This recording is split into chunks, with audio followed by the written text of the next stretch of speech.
The upstairs of Graceland has been shut for more than 40 years. There are no pictures, tours, or exceptions. Riley Keough, the granddaughter of Elvis Presley, is now finally speaking up. Her revelations are startling. Emotional truths, secret recordings, sealed letters, and hidden places. No one in the world has ever heard. We were extremely close, so I was already involved with her in a lot of the Graceland activities. Does the home actually have a tunnel underneath it? Did Elvis leave behind any unheard music? Furthermore, why does one room remain precisely as he left it on the day of his death? Let's find out. Graceland is not only a mansion, no visitors, no cameras, no exclusions. The whole second level of Graceland has remained off-limits, undisturbed, sealed, and safeguarded like a time capsule for more than 40 years. It has never been seen by even the most devoted Elvis devotees. However, we are now hearing from someone who has gone inside those sealed doors for the first time. Elvis Presley's granddaughter, Riley Keough, is disclosing intimate and sentimental information about what's actually happening upstairs at Graceland. Up there, what was Elvis concealing? What is the reason behind the prolonged closure of this area? And what did Riley discover that makes a huge difference? We must begin from the beginning in order to comprehend the significance of these concerns, not with the music or the fame, but with a home. Not all people saw Graceland as a world symbol. Built in 1939 by S., the proprietor of a printing business in Memphis, it started off as a somewhat simple colonial revival house. The home was situated in what was once the countryside on a peaceful piece of property. It had only 10 rooms, was set up to seem nice but not ostentatious, and was bordered by fields. It was peaceful and quiet, with a respectable front porch, arched windows, and crisp white columns. Elvis Presley, just 22 years old, had just reached the pinnacle of his early superstardom in 1957. He wanted a place to escape the turmoil of celebrity since he was restless and always being watched. He paid $102,500 for Graceland that year, which was less than the frequently mentioned $12,500 down payment. His attention was not drawn to its majesty or vastness. The privacy was the reason. That wouldn't last though. Elvis started making the house into much more than a refuge right away. Graceland would develop into a tangible manifestation of his identity over the course of the following 20 years, loud, vibrant, erratic, and intensely intimate. The late 1960s saw one of the most well-known additions. In the end, the chamber would become nearly as legendary as Elvis, the Room of the Jungle. This was no typical living area, with carved wooden furniture and unusual decor, and green shag carpeting all the way up to the ceiling. It appeared less like a southern estate, and more like a lounge with a jungle motif. Moody Blue was one of the last songs that Elvis recorded in the room, which also served as a recording studio. Like him, it was odd, ethereal, and personal. The meditation garden is situated just behind the home. This serene stone-lined garden was designed in 1964 and would ultimately house Elvis Presley's tomb as well as that of his parents, grandparents, and eventually, his daughter Lisa Marie Presley. Fans from all over the world come here in quiet and frequently leave personal mementos, letters, and flowers. It's one of the rare locations where the fervor of Elvis devotion transforms into a peaceful contemplative setting. Over 20 million people have visited Graceland since it first opened to the public in 1982. For pilgrims, it is more than simply a place to stop, it is a destination. Fans from all over the world enter those doors in the hopes of getting to know a guy who permanently changed pop culture and music. The White House is the most visited house in the United States, with Graceland coming in second. There is one area of the estate that no one has ever been permitted to view, despite the fact that it contains tour after tour of music rooms, trophies, jumpsuits, and antique automobiles. The upstairs is not only off-limits to the general public, it's maintained and secured, unaltered since the day of Elvis Presley's death in 1977. Historians and fans alike are still plagued by this question. What's up there? What gives it such protection? What stories are sealed in those rooms? More importantly, only a few number of family members, employees, and close acquaintances have been permitted to pass via that stairs for years. It's not because of anything unsettling or scandalous up there. The reason for this is that the Presley family regards that area as sacrosanct, where Elvis slept in the bedroom, the restroom in where he passed away. His jumpsuits still hang in the closet. In the second floor, time has stopped. Stories of Graceland were all around Riley Keough as a child. Being the granddaughter of Elvis Presley and the daughter of Lisa Marie Presley, she has a very personal connection to the property, in addition to its historical significance. She's also sharing for the first time what those rooms meant to her, and more significantly to him. Elvis read, wrote, cried, created, and unwound in the upstairs, where he hid from the outside world. This floor is silent and invisible in a home that is renowned for its show. It is nevertheless the most significant aspect of the narrative in many respects. Graceland's charm has always been more than simply its exhibits.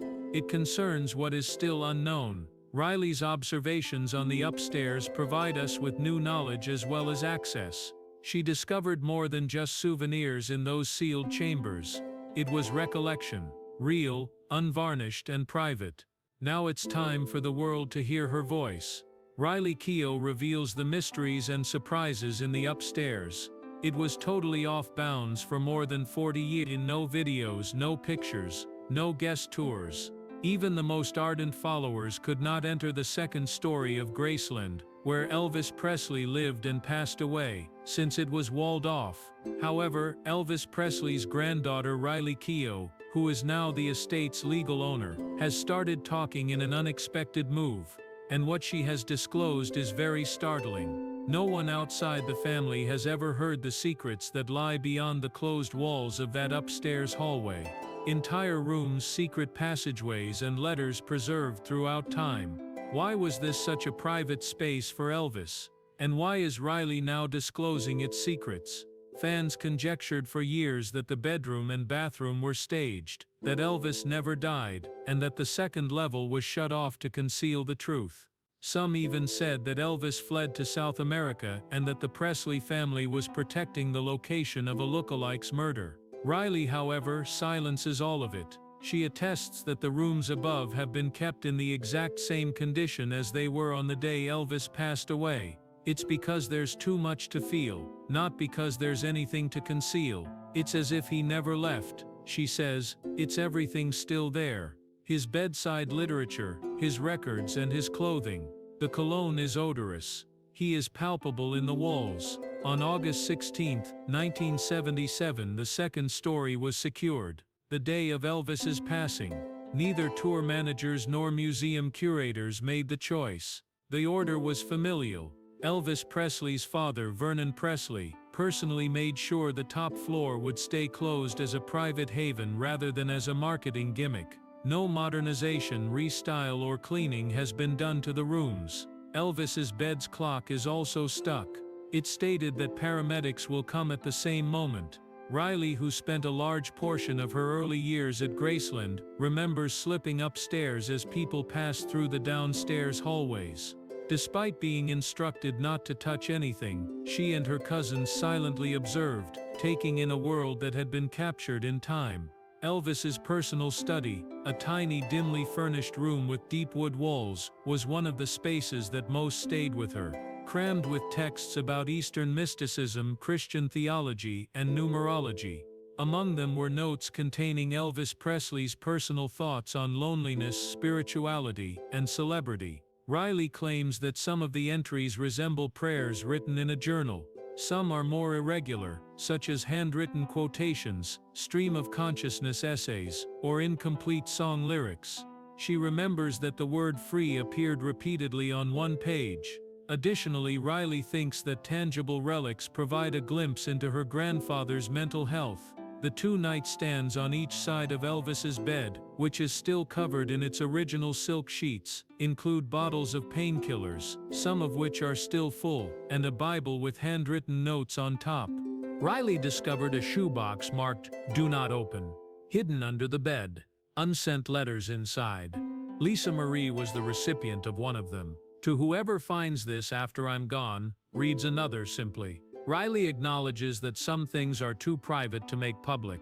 However, she admits that they are there, and that their presence has altered her perception of her grandfather. Nearly everything is still in place in the bathroom next to where Elvis died. Riley affirms that the room has never been changed, but declines to go into specifics out of respect. They haven't even changed the towels. Like a tomb, the chamber is sealed with devotion.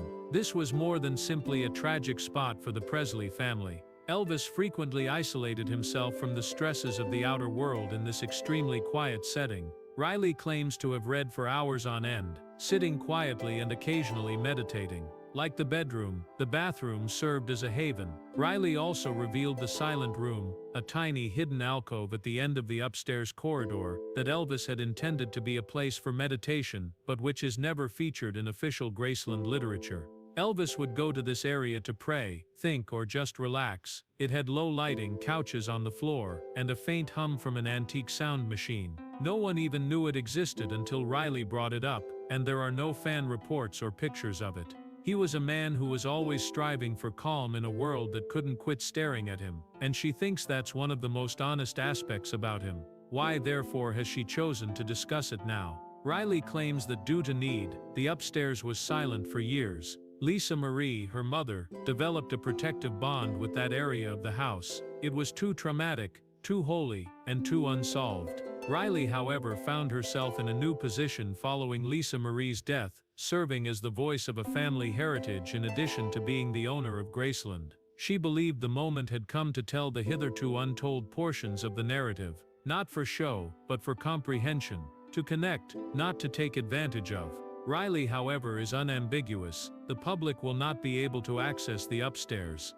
Instead of granting fans direct access to the chambers, these disclosures and anecdotes are intended to foster a stronger emotional bond with Elvis. According to her, some areas are intended to remain private. However, that does not imply that they must remain hidden. Is Elvis still alive? Pop culture's most lasting theory: was there a tunnel beneath Graceland where Elvis Presley might have fled by pretending to be dead? Thousands of admirers still think it's not only feasible, even if it sounds like something from a thriller book, they think it actually did happen. This view isn't fueled just by tabloid trash or naive devotion. The layout of Graceland itself, which some claim contains a secret subterranean tunnel designed especially for Elvis to disappear when necessary, the peculiar facts surrounding his last days and his demand for intense isolation, are what make it so. Did Elvis Presley flee Graceland via a secret tunnel? Many would assume that because he was so well known he did. For decades, the tunnel rumor has been circulating. Unverified visitor reports and some former Graceland staff claim that there is a secret passageway that leads from the main house to the back of the property, or perhaps beyond it. It extends beneath the meditation garden and goes to an unmarked exit in a forested region behind the estate, according to a widely held belief. Why? Depending on who you ask, it was either an emergency escape route in case Elvis ever made the decision to permanently vanish, or a privacy measure to keep him secure from photographers. This theory's proponents cite Elvis Presley's developing paranoia in the 1970s. Had bugs checked on the microphones, he ceased giving regular performances, he began to distance himself from public appearances, and he seldom ever left the second level of Graceland. It was not only a case of reclusiveness, complete withdrawal was the result. This retreat was the beginning of a strategy for believers. But what about the actual tunnel? Is there evidence that it exists? Such a tunnel is not mentioned in the publicly accessible official Graceland plans. However, some materials are intentionally lacking information, nor is the second story of Graceland depicted. We are also aware that the region exists. The tunnel has been categorically refuted by certain former employees. Others have cryptically said that some items are not even displayed to staff. In no authorized documentary, biography, or interview has the Presley family mentioned a tunnel. Fans are still attempting to prove it, though. A freelance writer is said to have sneaked into the property in 1987 and discovered a partially hidden concrete entrance next to the back carport. No photographic proof was ever published, and his assertions were never confirmed. However, the rumor stayed after it got out. The sightings followed. Only a year after his passing, in 1978, there was the first significant Elvis is alive moment. According to reports, John Burroughs, a man who looked like Elvis Presley, was spotted getting aboard an aircraft at Memphis International Airport. It's not just any alias. Elvis had frequently used the same fictitious identity, John Burroughs, to check into hotels while on tour. Despite making local headlines, the encounter was dismissed as a coincidence. Nevertheless, it set off a chain reaction of related tales. A visitor to Graceland in 1984 snapped a picture of a groundskeeper lounging behind the home. As viral as a photograph could go in the 1980s, the picture went viral. The individual was identified as Elvis by fans. He had Presley's looks, wore sunglasses, and looked overweight, just as Elvis would have if he had matured naturally. The picture was magnified, examined, and studied. However, Graceland employees have never disclosed the man's true identity. Sightings continued. Elvis was seen in a Nevada Elvis look-alike event, in Michigan, and at a Texas Burger King. In 1994, one of the most bizarre allegations surfaced about a man who fit his description entering a California DMV. He was calm, courteous, and paid in cash according to the cashier. He said, "That's not important." When asked for a name, if there was ever any surveillance footage, it was never made public. The official records of Elvis's demise provide another level of support for the notion. The spelling of his middle name is one of the key anomalies that some fans point out in the death certificate. Although the documents and gravestones say Aaron, Elvis's legal middle name was Aaron. For those who believe, this was not a misprint. That was a purposeful indication that the man buried there wasn't in fact him. However, why would Elvis pretend to be dead? Burnout is the most widely accepted explanation. Elvis was suffering from severe pain, battling addiction, and tired of being famous by the late 1970s. He felt that until he completely vanished, he would not be able to avoid the spotlight. The only way to live in peace would have been to pretend he was dead. Proponents contend that Elvis had the resources, the contacts, and the remote land necessary to succeed, particularly if his estate had a secret tunnel heading out of it. Naturally, there isn't any reliable forensic proof that he survived past 1977. No fingerprints, no DNA match, and no confirmed conversations. They did an autopsy on him, family members looked at his body, and the public attended his funeral. Although intriguing, the sightings are ultimately based on hazy photographs and unconfirmed tales.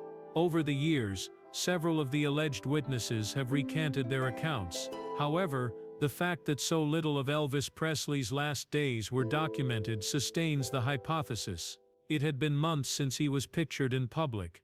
He wasn't on tour. Most significantly, he was residing almost exclusively in Graceland's upper section, which is still shut off today. Nature hates a vacuum, and that quiet has produced one. People therefore fill it with rumors, conjecture, and the notion that the rock and roll king may have made the decision to retire from the stage once more according to his own wishes.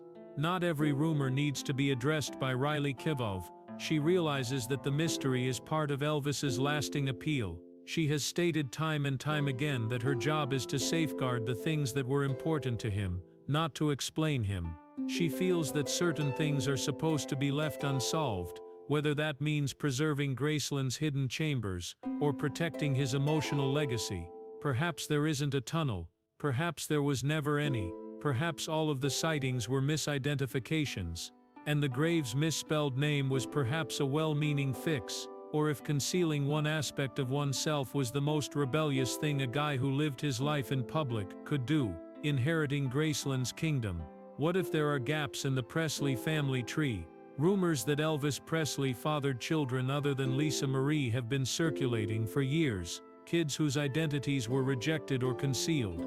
Some of these purported heirs have come forward with what they say are DNA samples, birth certificates, physical evidence, and even side-by-side photographs that exhibit striking similarities. Others have sued in an attempt to obtain a portion of the Presley inheritance in addition to his name.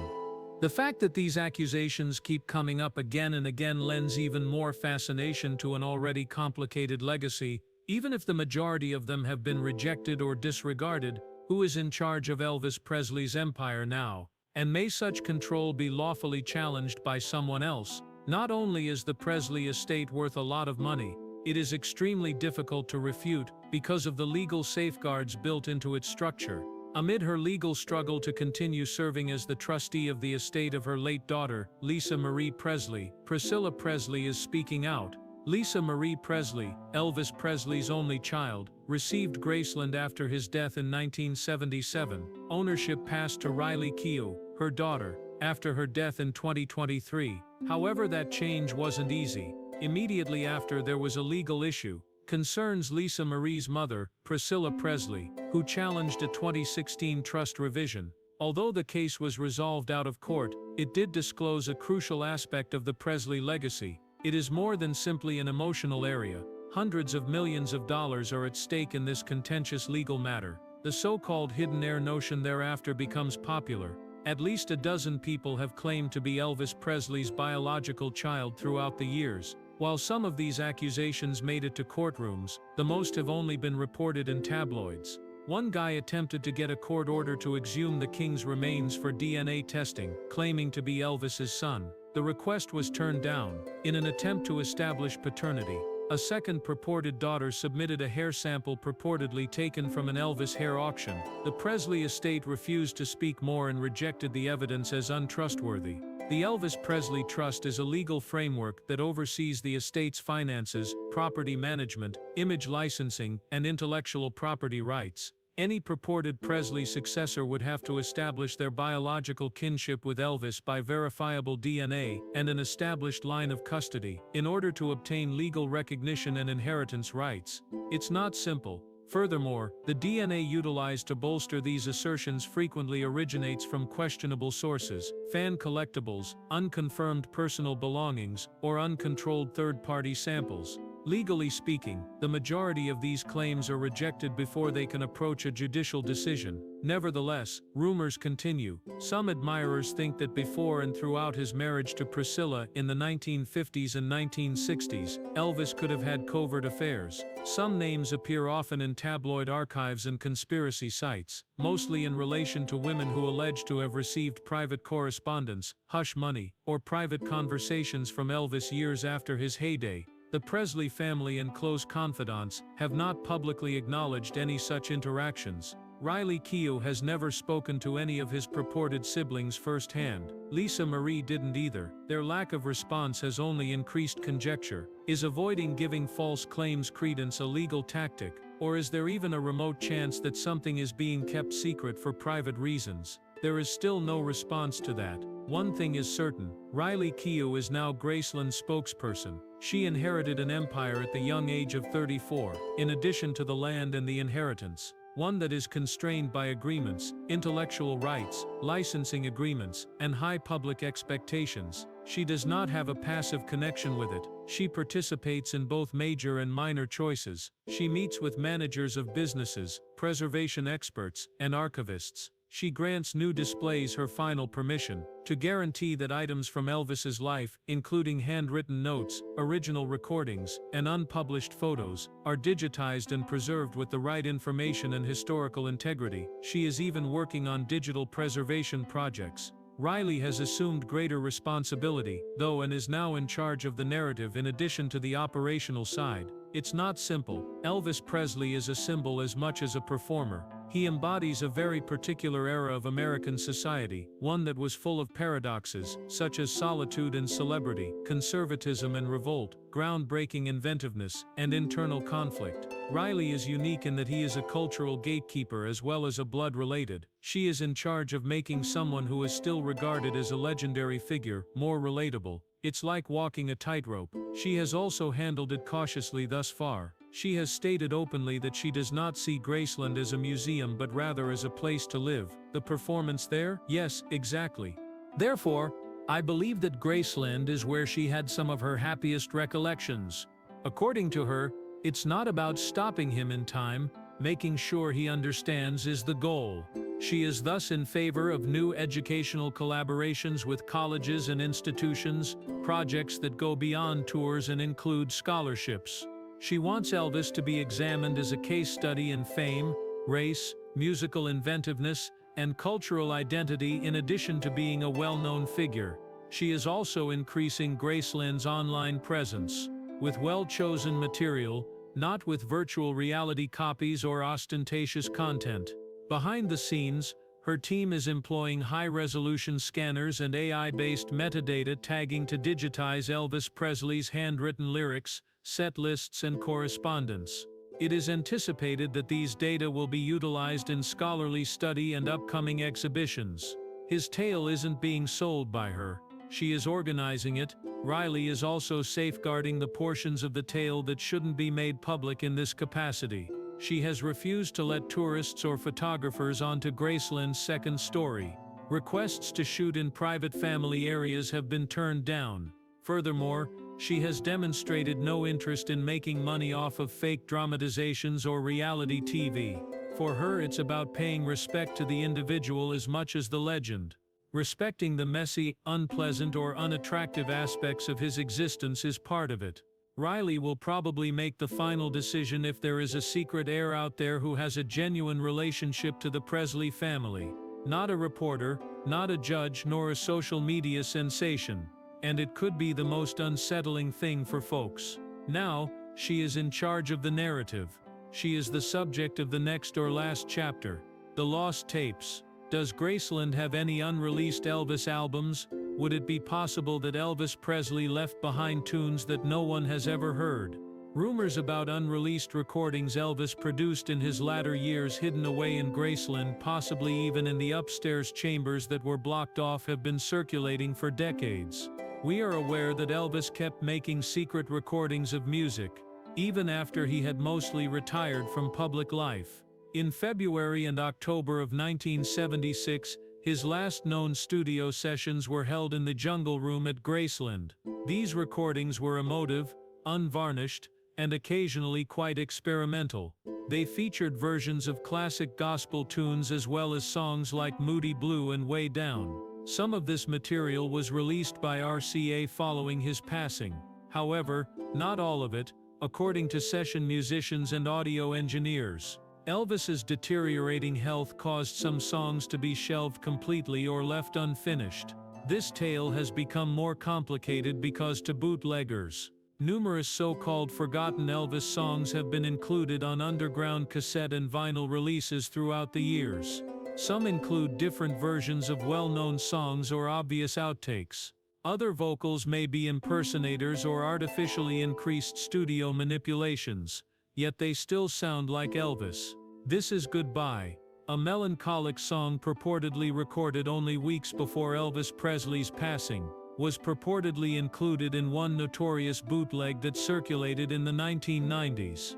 When the voice was compared to a noted impersonator, the track was eventually disproved. However, that hasn't prevented the release of further cassettes. Silence, not only bootlegs, is what sustains the theory. Elvis Presley's personal archive is remarkably secure, in contrast to the vaults of most legacy performers, which have been opened and released throughout time. Several box sets comprising alternate takes and unpublished material have been made available by RCA and Sony. However, they are carefully chosen, regulated initiatives. What has been approved for commercial release and what may still remain in Graceland's private storage are two different things. There is always conjecture about the locked chambers upstairs. According to Riley Keough, who inherited the property upon Lisa Marie Presley's passing in 2023, these rooms have not been altered. She has said that they are stuck in time. Additionally, she has made references to private artifacts that have never been cataloged or displayed in public, even if she hasn't specifically addressed music recordings, did have anything with which she identified. Her intuition was excellent. The whole contents of several storage spaces, particularly those in Elvis Presley's bedroom and study, have not yet been digitally preserved, according to archivists working with Graceland. This covers books, cassettes and papers, and unpublished content. In a fan forum, a former estate worker anonymously stated that a reel-to-reel tape player and a tiny stack of unlabeled recordings were discovered in Elvis Presley's upstairs study. The tale gained popularity because it aligns with known facts. Even though there is no official confirmation of this, Elvis frequently videotaped himself singing informally at home, perhaps for vocal practice. other times to provide close colleagues with early manuscripts. Not all of these cassettes were intended for public consumption. They were intimate and maybe quite private. Felton Jarvis, Elvis Presley's former producer, once claimed that Presley recorded a lot more than RCA ever put out. He talked of harsh piano sessions and late-night tapes that were kept under wraps by the label, because Elvis didn't want anyone to hear them just now or ever. The issue no one appears to be able to clearly answer is if those tapes survived and whether they are still stored in a cupboard someplace upstairs. Thank you for viewing. Please remember to like, comment and subscribe if you found this enjoyable. For more thrilling material, click the next video. This is something you should not miss.